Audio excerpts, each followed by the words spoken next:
That's point one. Point two. What have I said about Mr. Butch Stewart? Because I'm listening to a lady from Super Club was speaking to you during the week pertaining some... Yes. And you seem to even a little leniency with that group. You thought so? In what way? You know? In what way? Because when you look at Mr. Lambert, he was afraid to come back on your program. Why you think so? Mr.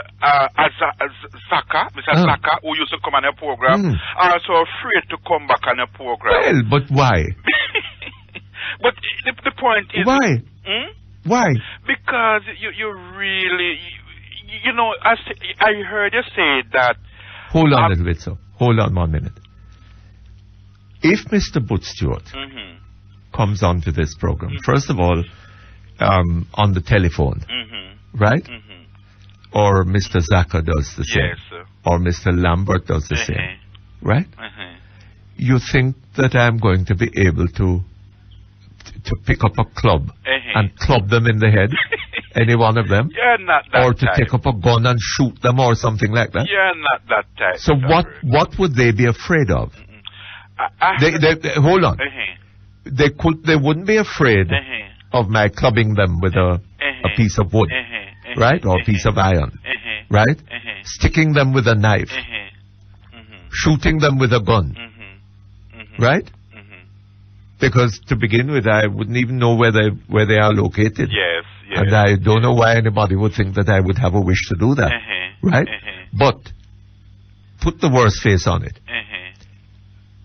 It would not be possible for me to do that. So it couldn't be that they would be afraid of. No. Anything like that. No. So what is it that they would be afraid of? My asking them a question, the answer to which would be embarrassing?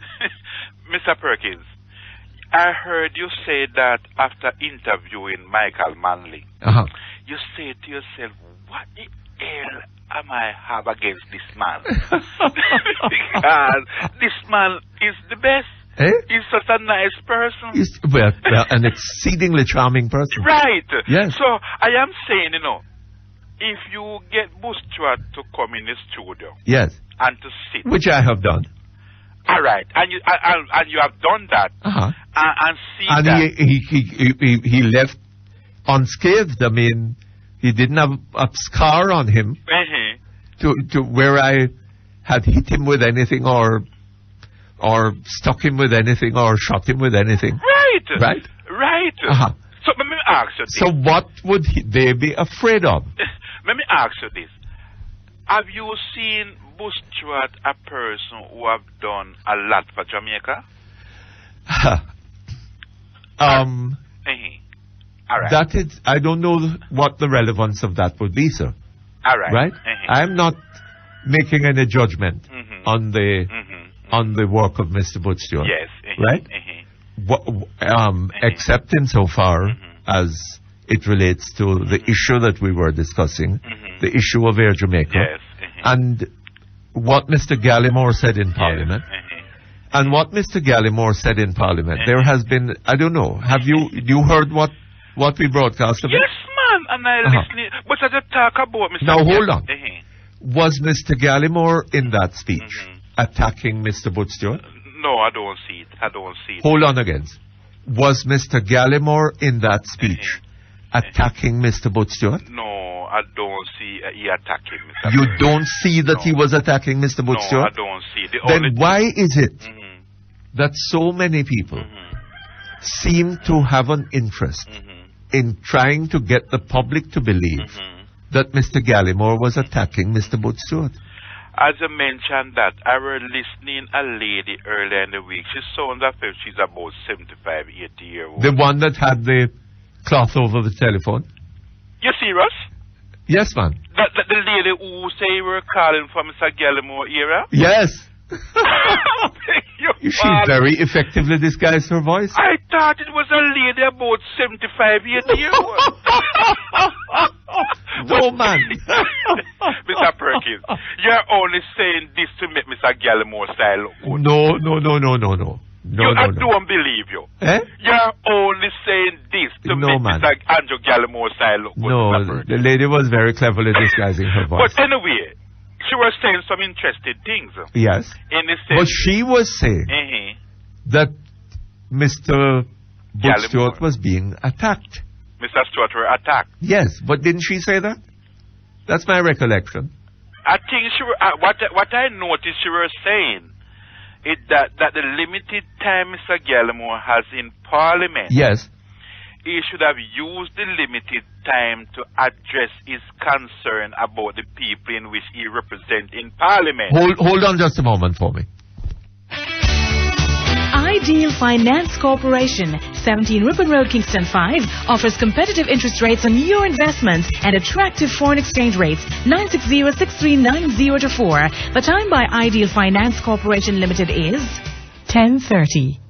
Buy $100. Special edition red stripe reggae sunfest be free already selling phone card. And scratch the back. From now till July 21st, you could win Sunfest dance all night tickets, free credit, and other prizes. Details on the press. Conditions apply. Oh, it feels good. The 2005 Mitsubishi Summer Drive is on at Motor Sales. There's never been a better time to hit the road in a brand new model of your choice. Only 10% down and low monthly payments. Nothing beats that new car feeling. So check out Motor Sales and Services Summer Drive today. You're listening to Perkins Online, the thinking person's talk show. Our phone numbers are 968-4901, 968-4902, 968-4903, and 1-888-991-4072. You can email us at perkinsonline@cwjamaica.com. You can listen to Perkins Online on the World Wide Web free at www.go-jamaica.com. Now back to Perkins Online on Power 106.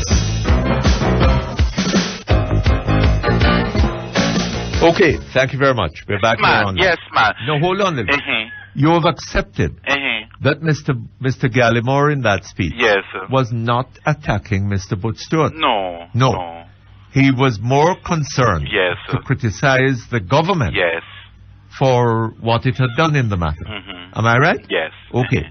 Now, you came on here and accused me of attacking Mr. Butch Stewart. Yes. In what way have I attacked Mr. Butch Stewart? Because you played the speech, Mr. Perkins. But hold on. How can I be attacking Mr. Butch Stewart by playing a speech of Mr. Gallimore in which Mr. Gallimore did not attack Mr. Butch Stewart? No, the point I'm making, Mr. Perkins, yes, sir, is that at no time during that speech, as I said to you the other day, Mr. Gallimore mentioned nothing good that the Butch Stewart group Ajax have done. No, sir. He had never mentioned. That is not quite true. He said that the Butch Stewart group very successfully negotiated in their own interest with the government of Jamaica. And had the government coming and going and all over the place? Mr. Perkins. What? In their own interest. In their own interest? What that can mean, even if it is not even the best interest of the country. Well, Mr. Perkins. No, hold on a little bit. No, he wasn't saying that. He wasn't saying that. He was saying that it was quite legitimate for them to be negotiating in their own interest. Anyway, I don't want to really go back in the whole Air Jamaica thing. The point is that your listeners out on the ground but here. Look here. My listeners, sir. I'm not a politician, right? And I'm not thinking of influencing people to vote for me.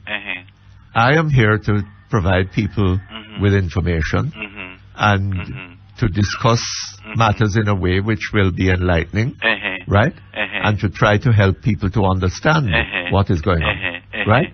If people disagree with me on anything, that's fine. I don't have a problem with it, right?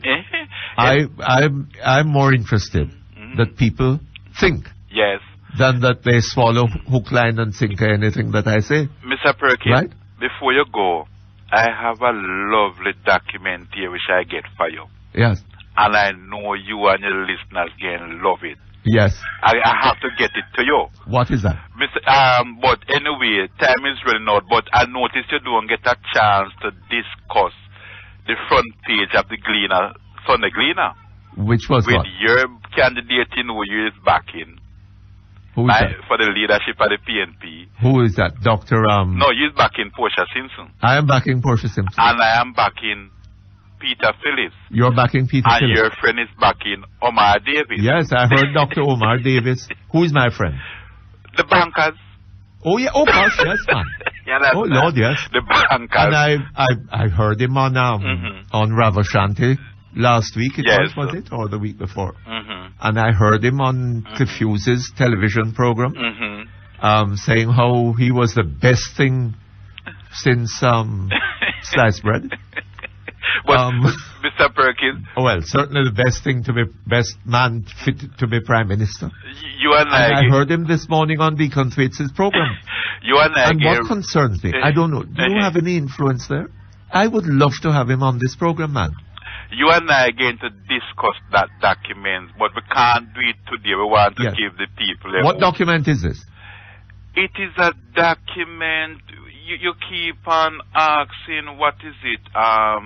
Dr. Peter Phillips have done? Oh, this is a campaign document. Yes, man, send me a copy. I don't, but it is a document with all about 30 years of its work over the 30 odd years. I know you're going to need it. I know you're going to need it. All right, I look forward to getting that. Yes, all right? All right. Take care. Okay, all the best to you. Okay, hello? Hello? Hello? Yes, good morning, sir. Good morning, Mr. Perkins. How are you? Calling from, giving thanks. Calling again from the U.S. Can you calling hear from the U.S.? Sir? Yes, sir. Can Where you hear in the me clearly? US? Yes, sir. Where in the U.S.? We're in the U.S. I am close to Boston, sir. Close to Boston. Well, far away from yes, sir. Far away from Hurricane Emily. But what happened is, I listened to Deacon tweet this morning. His program. Yes.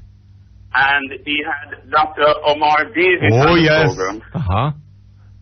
And I am so disappointed with Deacon Tweet. Oh? When I hear him putting, finishing sentences for Dr. Davis. And, actually putting words in his mouth,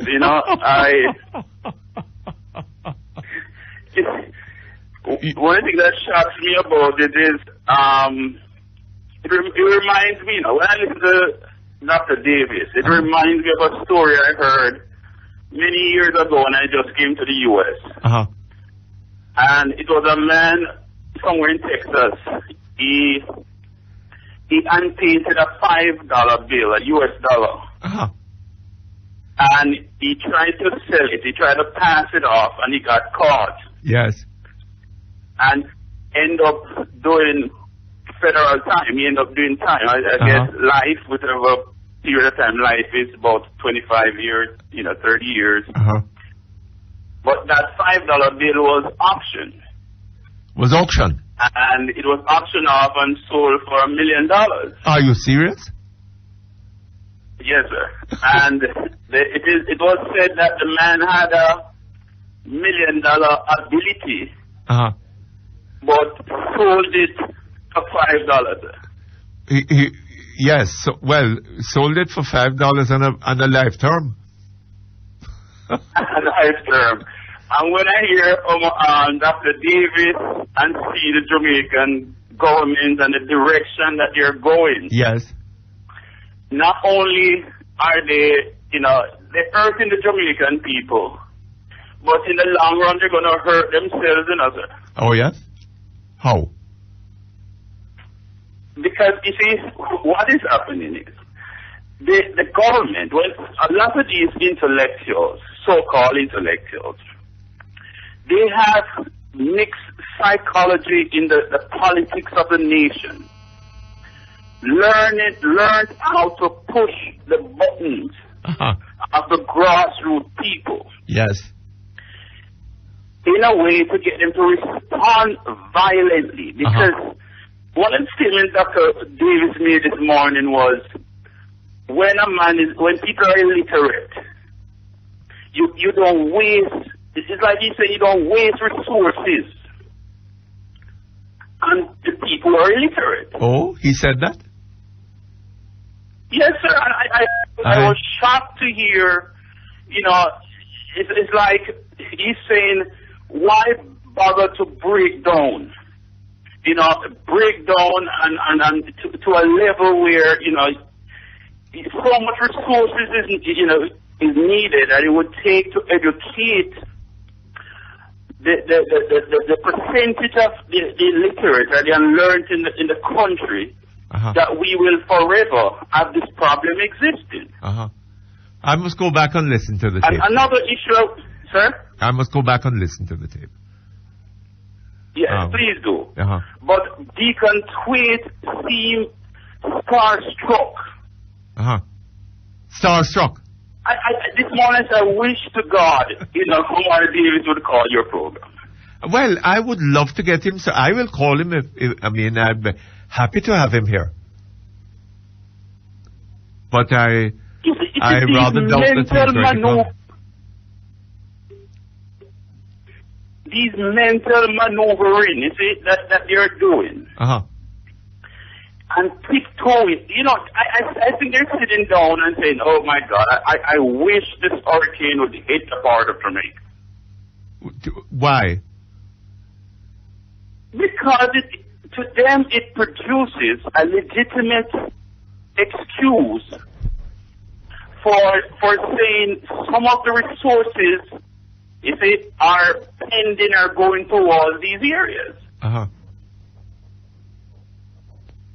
Yes, you mean that we'll talk about the hurricane, not about the crime, not about the economy, not about the state of the roads and of the fire brigade and of the hospitals, but we'll talk about the economy and its devastating effect upon the economy, and it won't be Dr. Davis's policies that are responsible for the downturn in the economy or for, the continued downturn. But the hurricane, natural disasters, the drought. It is on the eve of another hurricane, Mr. Perkins. The last hurricane, Dennis, when it was about to hit Jamaica, after listening to your program, my family and I, we decided we just, continue in the evening and listen to the night program. Yes. Which was Dear Pastor. And Mr. Perkins, it is sad, what Jamaica is producing is a crossbreed intellectuals and dummies,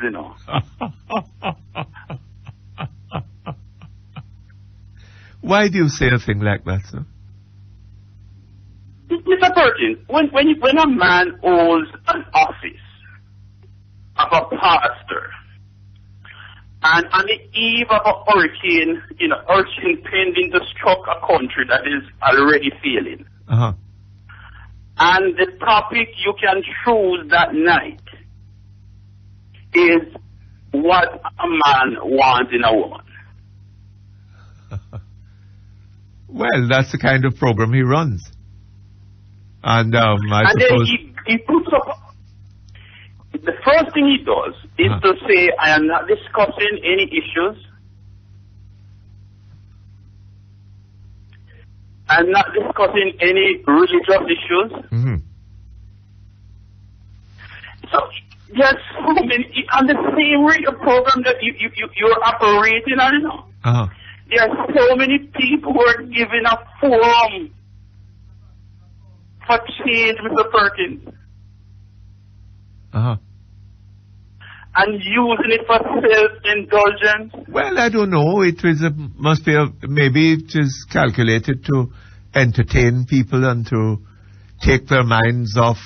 You can't keep worrying about hurricanes all day long, sir. So we have some programs that are presumably, designed for entertainment,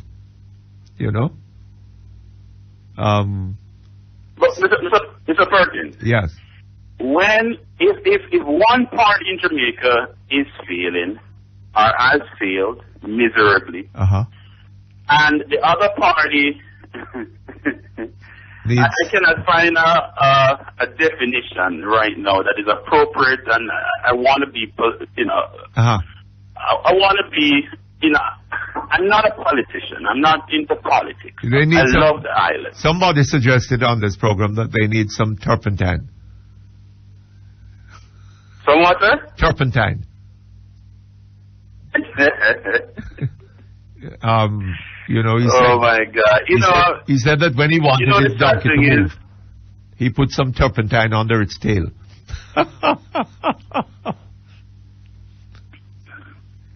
Jamaica land we love.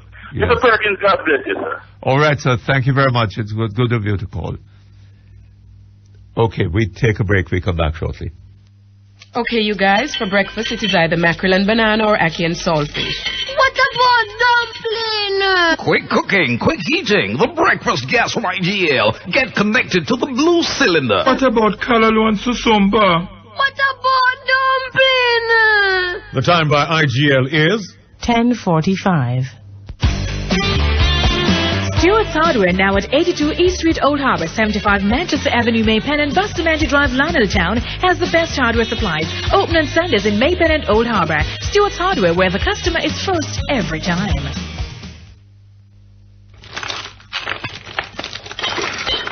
Driver, what kind of pop-down car this?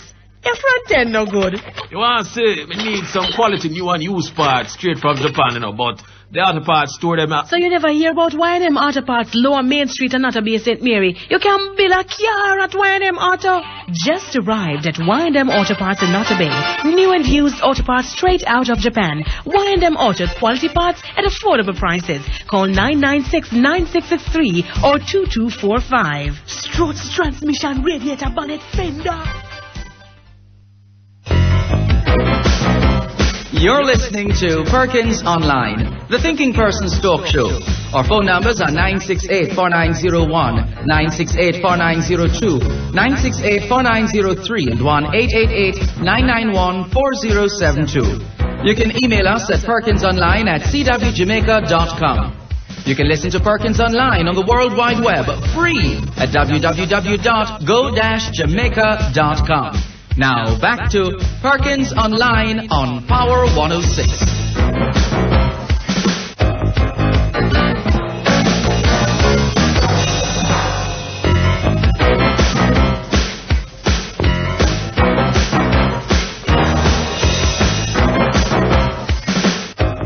Okay, thank you very much. We're back online. Hello?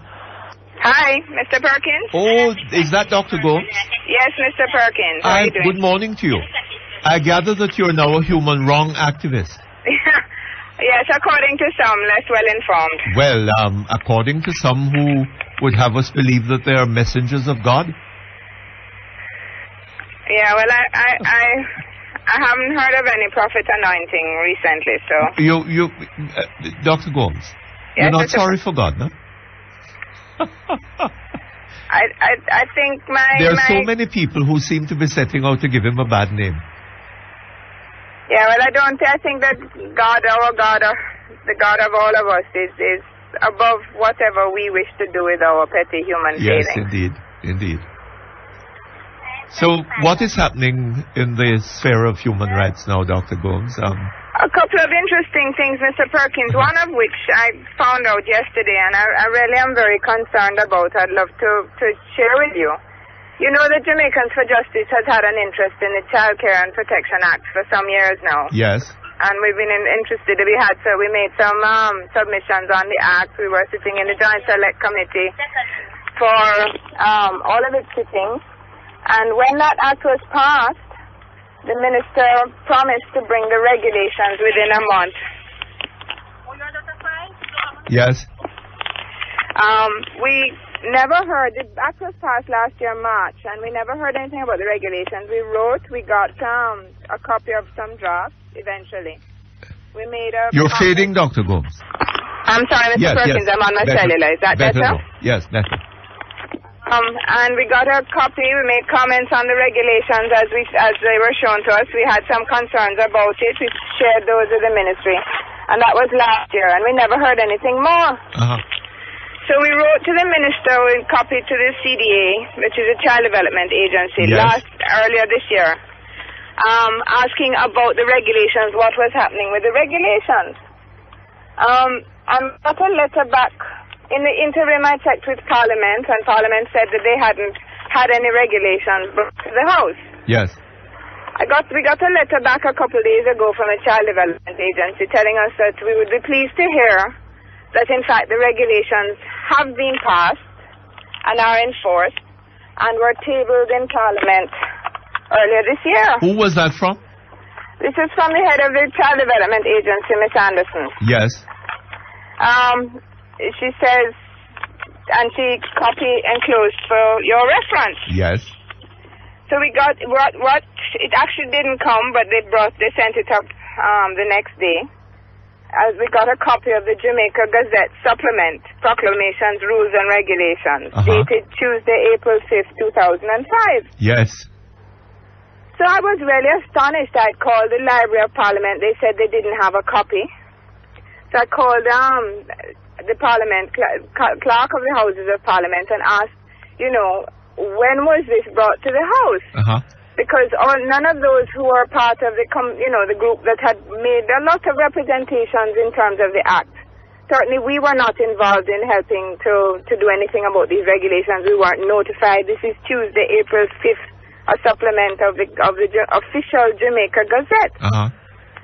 Well, Mr. Perkins, it turns out that these rules and regulations have been gazetted, or gazetted if you prefer, but have never come to Parliament. I beg your pardon? They have not come to the House of Parliament. And the Act specifically says that the regulations, the minister may make regulations, but subject to affirmative resolution in Parliament. In other words, he must get parliamentary approval for his regulations. Yes. So now published as the law of Jamaica is a... It's unbelievable, Mr. Perkins. The law, Dr. Gomes, is not a shackle. And the law may say that. This one certainly isn't, because it isn't law. It's published in the Gazette, but it doesn't have any force.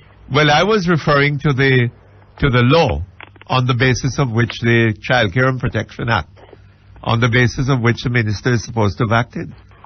But he acted without regard for the law. Perkins, one of the questions this is in my mind is how many other laws that have been gazetted. Regulations. Regulations. Yes. Actually haven't been made law. Well, I think that you're telling lawyers, and I hope that the lawyers are listening, that when their clients are found to be in breach of regulations, or accused of being in breach of regulations, they should look into that question. Have the regulations been approved of by Parliament as the law requires? But are you sure it's only regulations, Mr. Perkins? Well, maybe. Look here. There are other things that are happening, Dr. Gomes. Issues in terms of one of the questions that somebody raised when we were discussing this. Yes. Is what has happened to the bills, the CCJ bills, that were signed by the Governor-General, which were declared null and void by the Privy Council. Well, I suppose they've just been dumped in the waste paper basket. Yeah, but what provision has been made to nullify them in our Parliament? No, I don't think that would be necessary, would it? If I don't know, Mr. Perkins, because I'm not a lawyer. What the Privy Council decided was that they have no force of law. That's my understanding. That's mine too, but somebody raised it as a concern. Because they were brought into law. Are they automatically cancelled when the Privy Council rules? That's my understanding, yes. Well, I hope so. But certainly in this instance, Mr. Perkins, this is something that these regulations, they're actually regulations specific to children's homes under the Child Care and Protection Act. These regulations are the basis on which people may be losing their liberty. You're fading again. These are the basis on which people may be losing their liberty. Yes. On which people may be charged with breaches of the Child Care and Protection Act. Yes. You know, And in any event, they're there for the they have not been passed by Parliament. Yes. And they're supposedly there for the protection of these children. But they have no force of law. They have no force in law, but how do people know that? When the head of the Child Development Agency is telling you they're wonderful, everybody's acting under these regulations. They can't act under these regulations. These regulations are lawful. But one must question the intent of the government in this matter. You know? And for how long children were there being brutalized? And had it not been, you know, for the work of Kay Osborne, they would have been ignoring it all now? Mr. Perkins, one of the real problems I have with this is, I mean, this is, one would have to say, if it's not malicious, it's grossly incompetent. Well, I don't know. That is taking incompetence to an unheard of degree. But part of it is that who gets hurt in this? Who gets hurt when we circumvent procedures, when we do things badly? Yes. In this case, children. Yes. Children in children's homes. But Dr. Gomes, there was a case recently in which a person was accused of raping a girl who had been in care, a person involved in the, a caregiver. That rape occurred some years ago. A child, well, it wasn't a rape, carnal abuse. A pregnancy occurred, resulted, and the child was born. And that child is now something like 6 years old. Yes, Mr. Perkins. And there are large questions to be asked. Yes. What happened at the time when a 13-year-old girl in care became pregnant by one of her caregivers? Well, became pregnant. What was done about it? Was there an investigation? Was there a report to the police? As far as I'm aware, she was well able to name the person she was pregnant by. Yes. What happened to that caregiver? Well, was that reported to the police? That is the question in my mind. Did anything happen? Was it reported to the then Children's Services Division? Was any action taken? Or were simply resignations allowed and employment found in another children's home? I don't know. Precisely. And how come it's 6 years to charge a man who makes a 13-year-old girl pregnant? Well, I don't understand that. That assumes, of course, that the person charged is the person who did it, and we don't know that either. But he's acknowledged paternity and is supporting the child. Oh, is that so? Well, that's the report in the papers. Oh, well. But it certainly seems very odd that this should have happened and nothing be done about it for 6 years. Because nobody made a noise, Mr. Perkins. We're prepared to continue sweeping things under the carpet, pretending that things are fine, passing regulations without passing them. Yes. And what happens in the interim is that the ordinary Jamaican gets hurt. Our children. It shouldn't take you a year and a half after it took you 10 years to draft the Child Care and Protection Act. Yes. It shouldn't take you a year and a half to find regulations, to make regulations. But when you actually do them, do them so they have some effect on force. Well, when you say that you have done them, because you haven't really done them, if they haven't been passed in Parliament. They've not been passed in Parliament. Mr. Perkins, I nearly fell off my chair when they told me they called me from Parliament to tell me that. I think it's a pity that ministers won't come onto this program, because it would be interesting to hear from the Minister of Health. Yeah, well, it's under his signature. It's under his, yes. 29th of March. How did he come to do this? How did it happen? Who is responsible and who is going to be held accountable for a breach of the rules? Yes. I don't know. Which is all that we're saying, Mr. P. The place is in a mess, Do you know the latest thing of interest is that the DPP is now saying that he can't find somebody to prosecute one of the, this big case involving the police. The Crawl Yes. case. I saw that in the papers, Mr. Perkins, and one has to ask questions about the staffing and the lack of senior prosecutors in that office, and one has to ask where is the Muirhead report on the functioning of that office? Why hasn't it been made public? Yes. Because that was one of the issues that was to be looked into. Absolutely. Why is it that that department was in so much turmoil that the staff walked out? Why is it that the staff complained specifically about failure to promote and failure to train? Yes. What was the findings of Mr. Muirhead? Why did we waste his time? Well, I gather that the staff problems might even be worse in a short while, because a certain member of that department, I gather, is being looked upon as a for promotion to the Court of Appeal. Well, Mr. Perkins, there are large questions to be asked about that as well, Because, I mean, one of the questions is, was there any advertisement of a Court of Appeal vacancy? Was there any attempt made to get applicants to fill a vacancy so that we could choose between applicants and end up with the best person? But is that how it is done? That's how it should be done, Mr. Perkins. Yes. That's how it should be done if we want to get the best for Jamaica sitting on Jamaica's Court of Appeal. That's how it should be done. Yes. You advertise a position, you don't save it in your back pocket until one of your friends needs it. Well, you advertise the position and get the best qualified, the most experienced to sit on that bench. May I ask you to hold for a moment? Certainly, Mr. Perkins. You're listening to Power 106 FM. The time is now 11 o'clock. The Capital and Credit Financial Group, Capital and Credit Merchant Bank Limited, Capital and Credit Securities Limited, Capital and Credit Fund Managers Limited, Kingston and Montego Bay, as well as Capital and Credit Remittance Limited, will be closed to the public today, Friday, July 15 at 12 noon due to the threat of Hurricane Emily. The public will be advised about any further developments as necessary.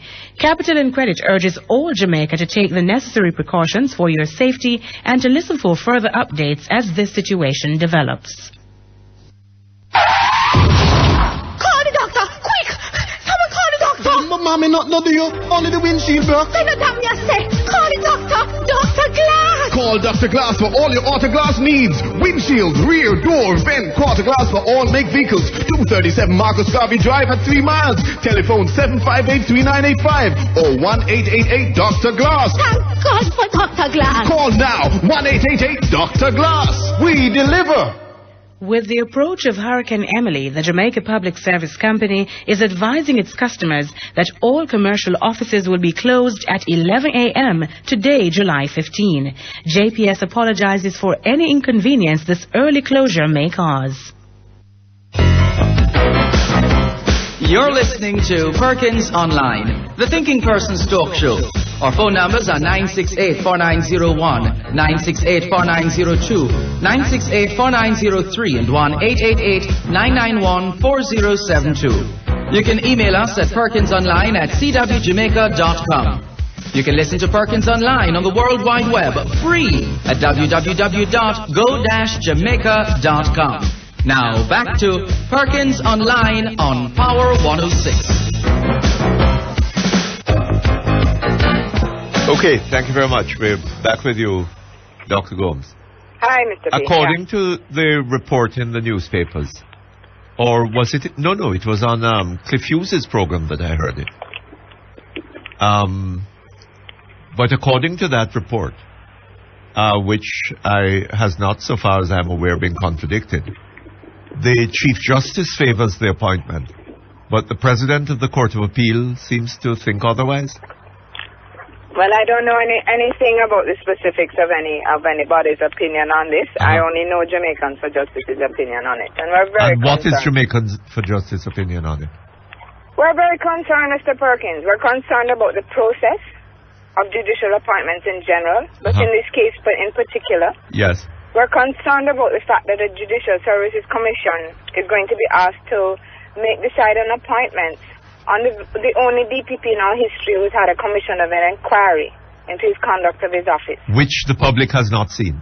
which the public has not seen, and therefore presumably the members of the Judicial Services Commission, because the only people who are supposed to see it is the Prime Minister and the Public Service Commission, which is separate. So they're going to be making decisions on somebody who's been inquired into without knowing the outcome of the inquiry. And then, of course, there's no secret about the fact that we have disagreed violently with the decisions and Mr. Pantry's handling of matters such as Michael Gale with his failure to order prosecution. And Patrick Genius. Patrick Genius, we're about to go to the Privy Council with that. His failure to give reasons, his failure to prosecute. The Janice Allen case and its aftermath. Yes. The handling of that case by the office, raises the question of fraud either perpetrated upon that office. And Mr. Pantry's response has been, in our opinion, entirely inadequate. And so it raises real questions in our minds about his suitability to proceed to higher office, a higher office that is going to apparently has a vacancy that nobody else knew about. Precisely. Nobody heard that there was a vacancy there waiting to be filled. We haven't heard of any recent retirements. And also, there are very capable, very experienced judges on the Supreme Court bench with a great deal more experience of being judges. I should have thought so. Right? Than a DPP who operates in an entirely different role. Yes. Right? And how come they're being bypassed? Why is that happening? I don't know, Mom. How can that be the process by which we pick the judges for our Court of Appeal? Yes, I don't know. Sounds very odd to me. We are very concerned about it. We really, in fact, we're about to... On our Court of Appeal, the next to highest court of the land. Absolutely, Mr. Perkins. And their role in our lives is crucial. The decisions they make affect, even if it's not you in there being decided upon, they affect your life. Yes, absolutely. You know? So we're about to put our press release out asking that the meeting, whenever time it is scheduled, is postponed until the members of that commission have access to the Muirhead report. Yes. At the very least. But I think that the members of the public should have access to that report. We want it made public, Mr. Perkins. I beg your pardon? We want it made public. Of course. It should be made public. Yes, absolutely. But the meeting itself to decide an appointment shouldn't operate without that report. Without access to that report. That's right. Absolutely. The other thing is this, that I don't understand this business of them not having a prosecutor to prosecute this case. Why can't a lawyer in the private bar be briefed to do this work? I have no idea, Mr. Perkins, because it happens in other cases. It happens in other jurisdictions. Very frequently there's a case about to begin that I read in the papers. Mr. Small and Mr. Sutherland have a fiat to prosecute. Yes. In a financial issue. Right? I don't see why it is in this matter. And I know that there have been expressions of interest from the private bar. So I don't understand why at this 11th hour, 2 years later, we're scrambling around deciding we don't have a prosecutor. Yes. That speaks to management, Mr. Perkins. I'm concerned for the functioning of that office, the role of that office in our lives. You know, if Mr. Bannister comments on this, we're going to hear all kinds of things. Yeah, Mr. Perkins, so maybe we comment and get this before we share. I beg your pardon? There's something comment. Yes. This is not right. Yes. Right? And it's an appalling indictment on the management of that office. It's similar to what happened in the Patrick Genius case. When we went to the Court of Appeal, we were scheduled to have Monday through Friday for the case. Yes. And on Monday there were other cases that were being disposed of. And the first time the prosecutor who was appearing in Court of Appeal that week heard about the case was on Monday when we stood up to appear. Oh? Yeah. Because nobody had been assigned to the case. And the DPP was prosecuting elsewhere, and nobody had been assigned to the case. They stood up and applied for an adjournment. The Court of Appeal quite rightly told them that they'd had long enough notice to get their act together. Yes. And that was disrespect of the court. Oh, lovely. Right? But, that kind of management, that kind of failure to control failure to be proactive, failure to prosecute, failure to assume the responsibility that that office should, and failure to build a team is coming back to haunt us time and time again. Yeah, absolutely. Yes. I shouldn't be allowed to go further. I think we need to see that Muirhead report. Absolutely, Mr. Perkins. Yes. Absolutely. That report needs to be made public. Yes. And at the bare bottom line, minimum, the members of the Judicial Services Commission need to read that report before they make any decision. And that Court of Appeal is to be respected. But absolutely, and the role of judges in our lives. Yes, you can't just take anybody and put them there, you know. That is not showing respect. You have to make sure you get the best. And how it is that the Supreme Court judges who've been there and working and gaining experience and doing their job and are very obviously capable, showing from what they're being doing, are not being considered for an appointment. If I find this very interesting. Very interesting. I'd like to hear what the explanation is. Well, Mr. Perkins, I think until Jamaicans decide, they must demand better governance. They must demand that when it's published in the Gazette, it actually is law, because that's what it's supposed to be when it's published in the Gazette. It's supposed to have had the stamp of Parliament or proper procedure. Yes. So we have to decide we're not going to let this foolishness continue anymore. Absolutely. We are worth more than this. We are better than this. Yes. We are capable of doing this. Absolutely, Mom. We need to start thinking better of ourselves. But, and our last word, Mr. Perkins, advice to the lawyers. Compare Hansard versus the Gazette, to make sure that what is in there is actually right. Compare Hansard versus? The Gazette. Oh, yes. When you're trying to decide whether a rule is a rule. Absolutely. Okay. Thank you very much, All right. All the best to you. Thanks. Good. Okay, hello? Hello? Hello? Yes, good morning, sir. Hello? Yes, good morning. Good morning, Mr. Perkins. How are you? Well, I'm here sucking the salt through the wooden spoon. Okay, that's pretty and normal. And wondering what hurricane, what's her name? Emily. Emily has in store for us.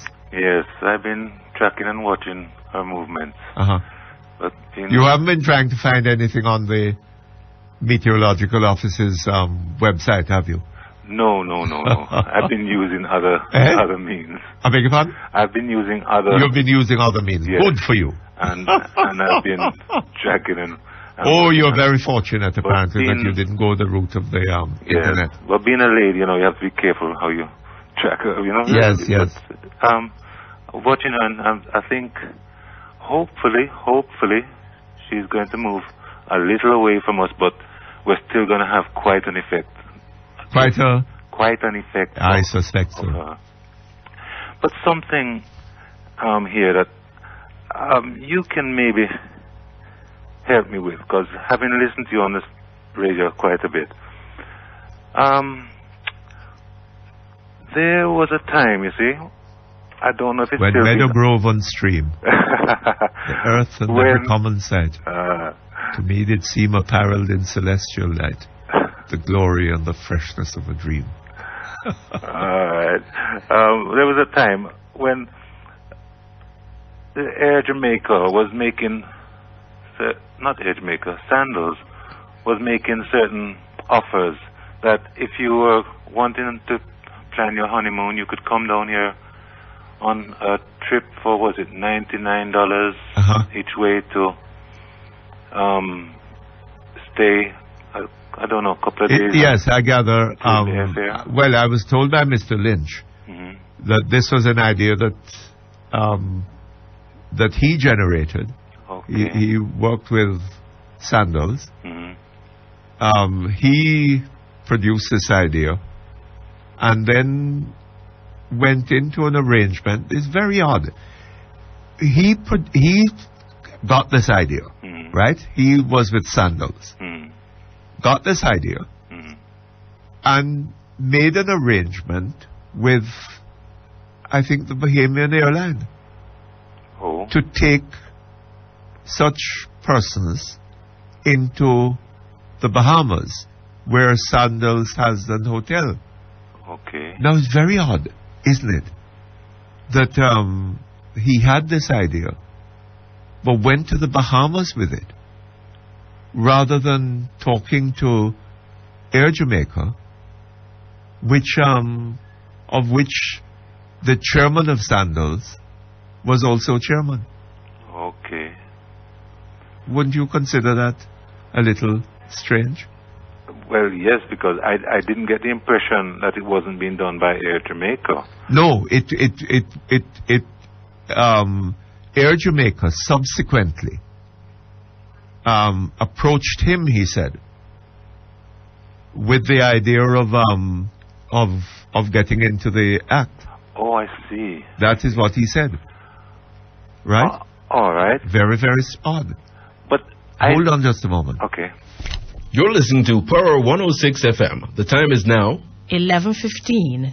The Capital and Credit Financial Group, Capital and Credit Merchant Bank Limited, Capital and Credit Securities Limited, Capital and Credit Fund Managers Limited, Kingston and Montego Bay, as well as Capital and Credit Remittance Limited, will be closed to the public today, Friday, July 15 at 12 noon due to the threat of Hurricane Emily.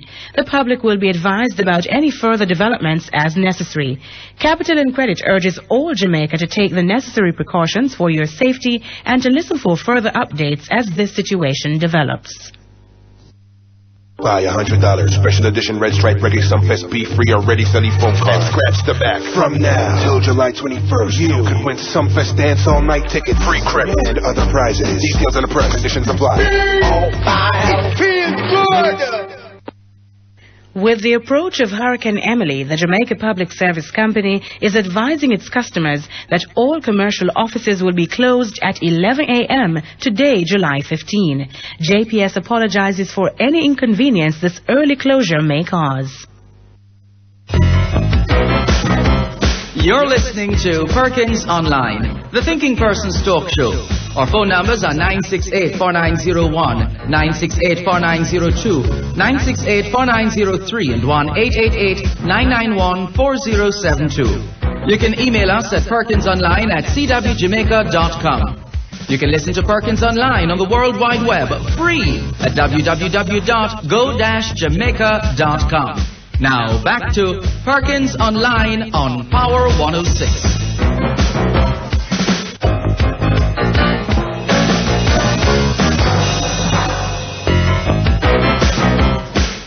Okay, thank you very much. We're back online. Hello? Let me just get to the point now. Uh-huh. So the airline now has changed back hands into the hands of the government now. All Yes. right? We've had Hurricane Dennis now has come along, and the hotels have decided to try to compensate some of the tourists that might have been affected by, the hurricane. So Sandal says that they'll give them all a free booking. Free booking.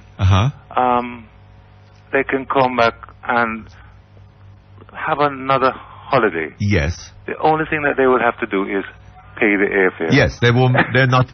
They're not in a position to give them a free airfare or to make any concessions on the airfare. How strange, no? Eh? You don't find that it's strange, no? That they're not able to. Well, sir, there's an old Latin maxim that times change and we change with them. No, well, it's a Latin poet, I think, who wrote it. Times change and we change with them. I find this thing so annoying. Annoying may not be the right word, but I was talking with some friends of mine, you see, and as in the group, I said, if I was given the opportunity, I would close down this airline.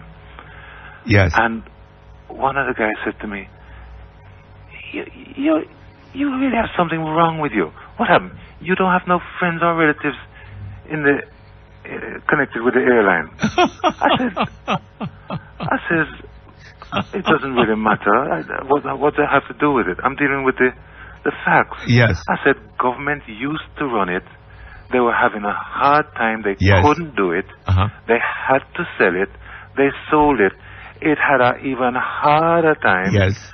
and they are now going to take it back. The same ones who couldn't run it with a bill of $52 billion, and it all comes back down to us paying the bill, and you're going to tell me now I must worry about 3,000 people that may lose their job? Well, I said, come worry on. about them by all means, and if we should be we should be concerned. Find something for them to do. We should be concerned to create the kind of economy in which these people wouldn't have difficulty finding jobs. We have to find something for them to do, because even if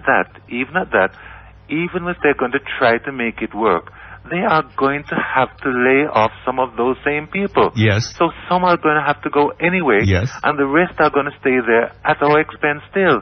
So where are we going to solve the problem with this? Yes. And when I said it, but business, I was the most wicked and awful person. The object of business, is to make money, not to lose it. Right? And Air Jamaica seems to be on a course that is not going to be making any money in a hurry, but is going to be losing a whole lot of money over a quite long period. And the thing that gets me as well, you're talking about losing a lot of money. I mean, when you take FinSac, and again there's the argument as to whose fault really was FinSac. Yes. Ask me, it's government fault, okay? But they have all their different name. FinSac was the greatest loss. The next greatest loss to FinSac is this one. Air Jamaica. I mean, and we're sitting down in the same time not able to cover certain costs. We look at hurricanes coming up, and they're battering us now, left, right, and center, and we're running around the place trying to prepare for them. Mark, you talk about Air Jamaica being the next. It may well be, but there are losses going on all the time, right? There are the overruns on government contracts, which I heard Dr. Davis on Deacon Ronnie Thwaites' program this morning, saying that he was very concerned about and apparently had raised issues to do with this in the cabinet. Really? So I got that's my impression from what I heard. Really? Yes, I hope I will have electricity over the weekend that I can sort of work on the tape and try and take it off. But all of those only add up, to make the point even more so, that all of those losses are adding up to more of what we could have had. Yes. To be able to solve some of our problems. Absolutely, and with sir. Positive thinking about the economy to move it forward. It will be a different country. When you think of the overruns on the North Coast Highway, the first phase of it, right? It was estimated to have cost $25 million US. It cost $75 million, 200% more than it was estimated to have cost, right? And my understanding is, I haven't been on it recently, but my understanding is that the surface is already beginning to crack up. Okay. A similar thing seems to be happening on the second phase of it. Right? One of the arguments, sir. Just one more. You might talk about having current. Our current has just gone off, so you may not have current to deal with the thing over the weekend. Your current has gone off. This is because of Hurricane Emily, I suppose. I don't know. Anyway, well, God help you. At least you still have water, do you? Yes. Well, where I am, we haven't had water for the last 8 days or so. Oh boy, but you got your tanks, right? Yes. Okay. Anyway, what was I talking about? Oh yes, this business of sir, government. There's a problem as regards the public sector expenditures, and as against private sector expenditures and investments. When somebody in the private sector, some person in the private sector, is spending his own money, right? And if he makes mistakes, well, unless his name is Butch Stewart, right? If he makes mistakes, he's going to suffer the loss. Am I right? Of course. Yes. I know that. I feel that. If the man, when in government, in the public sector, when money is spent, the people who are spending it are not spending their own money. They're spending the public's money. Mm-hmm. Right? And they can afford to be careless about it. Right? Or to be corrupt about it. Because they're still going to get paid. Because they're still going to get paid. Right? They are probably going to they may even be benefiting from the corruption. From the carelessness. In a variety of ways. Right? As when you say run with it and give your party a better chance of winning the election so that you get back into power. And be in there dealing with the problem rather than wondering how Mr. Siaga is dealing with it. Right? But and then when you get there, you have to correct it. And in correcting it, it costs the public a whole lot of money, not you, the public. I just find it so difficult to see, to listen to these things, listen to the losses, listen to where money seems to be going down the drain, and then hearing people justifying it and saying, you know, we're a poor country, you know. No, sir. Okay. You know what would be interesting? You know what would be interesting? To be hearing, tape that stuff about all the money that you're losing, right?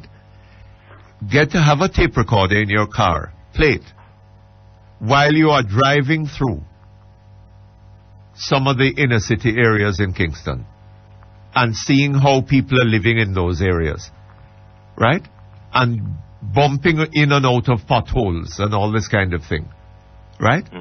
And seeing some place on fire and the fire brigade can't get there because it has no engine, right? All that kind of thing. The losses that people are suffering. 600 people a year dying for want of dialysis, right? Yes. And all kinds of other problems like this.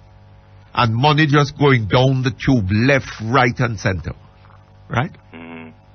And when you look at the pattern, is it possible really to believe that these are mistakes that are being made? Read the Auditor General's report. Read the Contractor General's report. And I now see that Hurricane Emily is being used as justification for removing the control of the Government Contracts Commission, right? Contracts can now be assigned to the tune of $15 million without reference to the Government Contract Commission, right? Boy, a lot of genetically linked. We'll be able to get onto that bandwagon. We'll be thanking God for Emily. We'll be able to get onto that bandwagon and be able to find another way of getting boy. But let me just Emily has her blessings. Let me just tease on another one where I listen to you on now, right? Yes. The PMP leadership. And because you just mentioned something, I just quickly I mean, you're just being objective. The PMP has to have a leader, right? So you're looking at it and picking who you would probably choose. I keep on trying to understand, how is it that Portia could be the person to choose? I look at her constituency, the condition of it. Yes. I look at the things that she's in charge of, and I'm saying, how can I now pick her as the better person? What's the logic? I can't see. Well, you know, logic. sir. I'm trying to fathom it. Okay, look at her. Look at her constituency. Her constituency is pauperized. Yes. Right? I remember she's a people person. That's what he said All to right. me. But let's remember this. That no, and here I'm not arguing in favor. I'm just examining what you have said.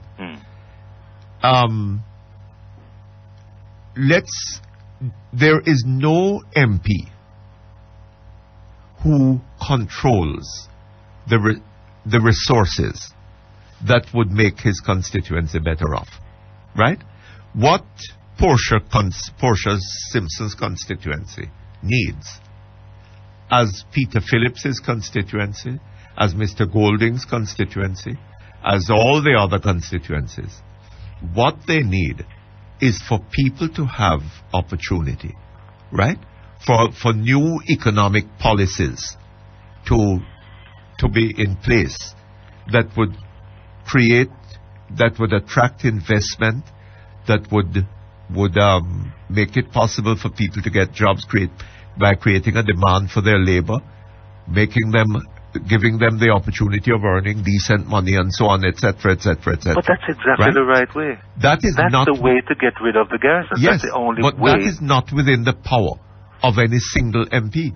Right. Okay? Hold on just a moment. You're listening to Power 106 FM. The time is now 11:30. This is an important announcement from the National Water Commission. In view of the threat of Hurricane Emily, the National Water Commission is advising the public to store water in the event of disruptions. The public is also advised that Hurricane Emily, should it affect Jamaica, is likely to also affect the restoration efforts now underway. While the National Water Commission hopes that Jamaica is spared the ravages of another hurricane, the public is assured that every effort is being made to protect the country's water supply and prepare for the most effective recovery possible. That was an important message from the National Water Commission. With the approach of Hurricane Emily, the Jamaica Public Service Company is advising its customers that all commercial offices will be closed at 11 a.m. today, July 15. JPS apologizes for any inconvenience this early closure may cause. Oi, are you that like? You set up your little business nice, man. Yeah, man. JN Small Business Loan set me up right. I never think I would make it. But them lend me the money to start my barber shop. Starting a micro business? Get the right start with a Biz Start loan from JN Small Business Loans. Call JN Small Business Loans at 1-888-725-6267. JN Small Business, you say? Yeah, man. Them can help you set up your little business too. Big loan from JN Small Business Loans. You're listening to Perkins Online, the thinking person's talk show. Our phone numbers are 968-4901, 968-4902, 968-4903, and 1-888-991-4072. You can email us at perkinsonline@cwjamaica.com. You can listen to Perkins Online on the World Wide Web free at www.go-jamaica.com. Now back to Perkins Online on Power 106. Okay, thank you very much. We're back here online. Yeah. Yes, insofar as that matter is concerned, so the thing that I would give Portia Simpson poor marks for is having remained in the government. I mean, look here. She has been made, for example, she's the Minister of Local Government. Yes. Right? What resources are made available to her to do that job? Right? She is the Minister in charge of the Fire Brigade, for example. Where are the resources for the Fire Brigade isn't properly equipped? And she made a show of her disapproval of it in Parliament not so long ago. Mm-hmm. And was abused for her pains, right? Now, if I would have argued that the thing for her to do, I mean, she can't remain in the government and escape the wrath. The responsibility. Okay. Right? The responsibility as a member of the government. She shares the responsibility for the inadequacies of the government, right?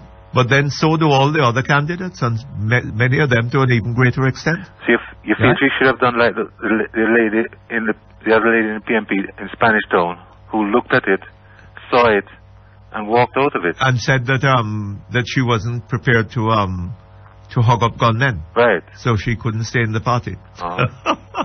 As a protest. Yes. All right. But the other thing about it is this, that there is a prejudice against Portia Simpson. Mm-hmm. She comes from the wrong side of the tracks.